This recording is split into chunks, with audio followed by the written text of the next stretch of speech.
ஒரே ஒரு செய்தி.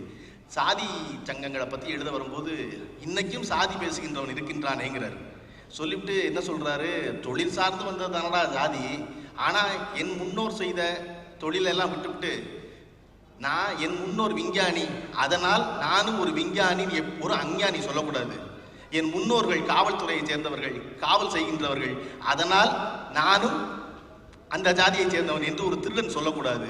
நீ முன்னோர்கள் எல்லாம் என் சொத்துக்கள், அவர்களின் சொத்துக்களை போல அவர்கள் சாதிக்கும் எனக்கு உரிமை உண்டு நீ சொல்லாதரா. முன்னோர்கள்லாம் யார் முன்னோர்கள்ங்கிற ஒரு கேள்வியை கவிக்க வைக்கிறார். யார் முன்னோர்கள்னு கேட்டு வைக்கிறார். சொல்றாரு, இந்த உலகத்தில் முதலில் தோன்றிய மனிதன் இருக்கிறானே அவன் தான் உனக்கு முன்னோர்.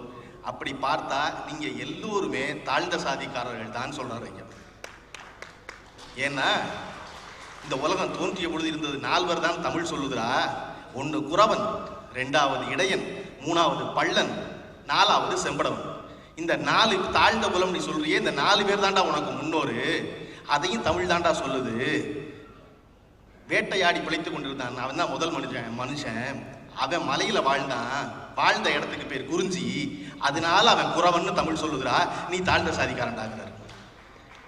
அதற்கப்புறம் அவன் ஆடு மாடை மேய்ச்சு அதை ஒரு தொழிலா வச்சிருந்து வாழ்ந்தான். அவன் யாருன்னா குறிஞ்சி மலையில வாழ்ந்த குறவனுக்கும் பள்ளத்துல வந்து விவசாயம் பண்ணி வாழ்ந்தவனுக்கும் இடையில வந்தவன்டா. அதனால தமிழ் அவனை இடையன்னு சொல்லுதுரா.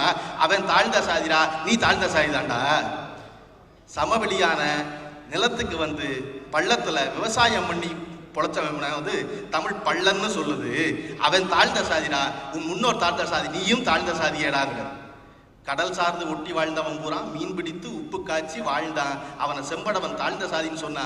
நீயும் தாழ்ந்த சாதியே, முன்னோர்கள் எல்லோரும் தாழ்ந்த சாதியே. இப்படித்தான் இந்த மனித இன வரலாறு இருந்ததுன்னு சொல்றாரு ஐயா. சொல்லிவிட்டு சொல்றாரு, விவசாயம் பெருகி நாடு நகர் ஆட்சி முறை வந்த பிறகு அவன் தொழில் மாறி தன்னை உயர்ந்த சாதின்னு சொல்லிக்கிறான். இன்னைக்கு உயர்ந்த சாதின்னு சொல்றவன் எல்லோருமே தாழ்ந்த சாதின்னு தமிழ் சொல்லுகிறாங்கிறாரு ஐயா. இதெல்லாம் விட முக்கியம், அந்த கட்டுரை அவர் முடிக்கிறாரு. சாதி சங்கங்களும் சாதி கட்சிகளும் பெருகி வருவது ஆபத்தானது. சாதி சங்கங்களும் சாதி கட்சிகளும் பெருகி வருவது ஆபத்தானது. அடுத்தவரை ரொம்ப முக்கியம், அதிகார பீடத்திற்கு ஆசைப்படும் சுயநலவாதிகளே அறிவு உணர்வை ஊட்டி கேடு செய்கிறார்கள். அதற்கு அடுத்த வரிதான் முத்தாய்ப்பு அந்த கட்டுரை முடியுது. பாம்பாட்டி பிழைப்பவன் பாம்பாலேயே சாவான்கிறார்.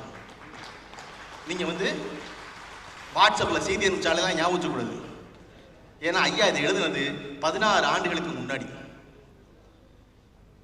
இந்த சமூகம் சீர்கேடா இருக்கிறது என்பதை ஒரு கவிஞனை விட வேற யாருமே சுட்டி காட்ட முடியாது. ஒரு கவிஞன் எப்பொழுதும் முன்னாடி பாதை போட்டு போறான், விஞ்ஞானிகளும் ஆட்சியாளர்களும் பின்னால் அதை நெறிப்படுத்த விதிகள் போட்டு கொண்டு வருகிறார்கள்.